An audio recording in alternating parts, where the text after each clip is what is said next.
And if it's Tuesday, which it is tomorrow, people are going to be voting. Billionaire and Trump advisor Elon Musk headlined a town hall yesterday in support of conservative Wisconsin Supreme Court candidate Brad Schimmel ahead of Tuesday's election. It's going to be the first test of Musk's political influence and his salience as a political issue since Trump's second term has begun. Schimmel did not attend the Musk event, and much of the focus was actually on Musk defending the work of DOGE, but he did touch on the importance of the state Supreme Court race, saying it could affect the entire destiny of humanity. Thank you for coming out in support of this very important Supreme Court race in Wisconsin.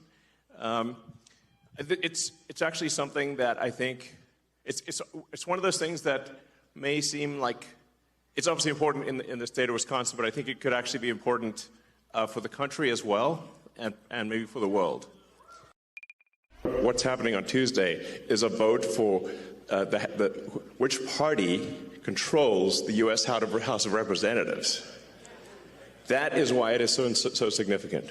And whichever party controls the House, it to a significant degree controls the country, which then steers the course of Western civilization. So it's like, I feel like this is one of those things that may not seem that it's going to affect the entire destiny of humanity, but I think it will. No pressure. Yeah.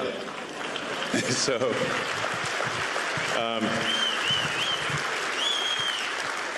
it's a super big deal, and the fact that I'm here in person. Like, I'm not phoning it in. I'm here in person. Joining us now, national politics reporter for The Hill, Julia Manchester. I actually appreciate that Musk made the point of why this race is so important, right? Because on its face, people might be wondering, what does a Supreme Court race in a state have to do with the House of Representatives? But what he's talking about is that in Wisconsin, the rules for drawing the congressional maps are done by the Supreme Court. And so electing a Republican might give Republicans a bit of an advantage on those maps, a Democrat, same thing.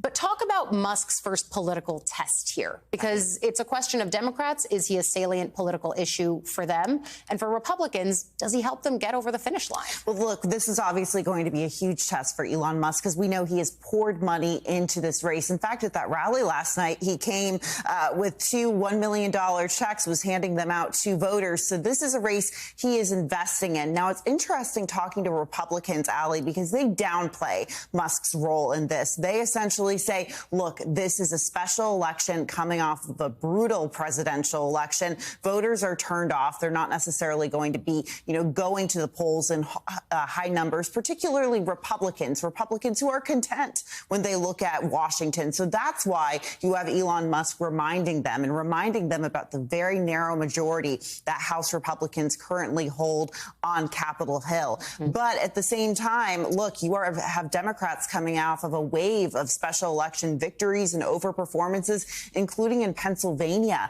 last week when we saw that state Senate seat that went for Trump flip. So Democrats feel that they have the momentum. Republicans saying a special election like this doesn't exactly give us too many tea leaves going into the midterms. But it makes sense that they would downplay it when you talk about the way that special elections have broken. And it's a very small subset of elections so far. We're going to learn more, and we'll talk about the Florida races in just one second. But for Democrats who have hung so much of this on Elon Musk, Ben Wickler, for example, the head of the party there, is on Morning Joe this morning, but he said it on Morning Joe in the past. This is a way to test the polling against Musk, which is actually quite negative. It is negative, and Democrats need to find a message, and they need to find a message ASAP, a message they can all unify around. And it seems that over the past few weeks, they are unifying around this anti-Elon Musk message, calling him an unelected oligarch, talking about his super PAC getting involved in these races, really trying to turn that against him. This will be the first test case of it. I would say going forward, though, like you said, it's a small subset of elections. I am curious, and we don't know if he's going to spend in these elections. I think the off-year elections in Virginia and New Jersey ahead of the midterms could give us more to glean off of. Yeah, I think that's absolutely right, especially in Virginia, the way that the lieutenant governor, who's the Republican candidate there, has been talking about federal workers, certainly catching some people by attention. That race, though, we've got a few months. Let's talk about Florida. I was struck when Musk said, I'm not phoning it in. The person who has been doing teletown halls in those Florida races is the president, literally phoning in his support for the Republicans who are vying to replace other Republicans, Matt Gaetz and Mike Waltz, both of whom were at one point tapped to be in the administration. Waltz, of course, is. Gaetz, of course, is not. But talk about the dynamics there, because Republicans are worried, and Florida's red. It is. They have a 1.2 million voter registration advantage. That's one thing to point out. But look, these are two different districts. In the first congressional district, Matt Gaetz's old district,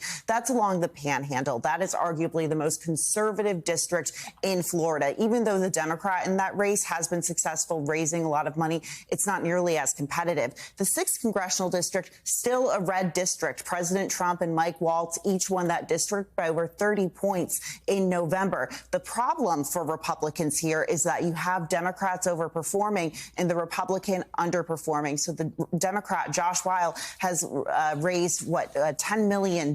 He's burned through a lot of it, but he's getting a lot of attention. You have Randy Fine raising under $1 million, going up on air later. So it has Republicans a little anxious. But money at the end of the day, right? In Florida, I know it's always been the problem for Democrats. We haven't raised enough. We can't compete. The media markets there are really expensive. And yet, this should barely even be a question for Republicans who just 3 years ago, in 2022, were touting the way that Ron DeSantis has remade the state. It was once purple, but now it's bright red. And what happened? You know, I think it goes back to, obviously, Democrats spending early, getting on air early in that district, but also the special election dynamic. You have Florida Republicans in this district looking at Washington and saying, well, I'm content, I'm happy. President Trump's in the White House, Republicans, House and Senate. It's the Democrats who are fired up. So when you have President Trump phoning into these teletown halls, he's doing what Elon Musk is doing. He's trying to remind voters of the importance of this race. It's worth noting that Elon Musk has also spent in this Florida race. Absolutely, has also spent in this Florida race. And he is, as much as he's the head of DOJ, also the enforcer for the administration politically. We're watching him play that role right now. And that first test is going to come tomorrow.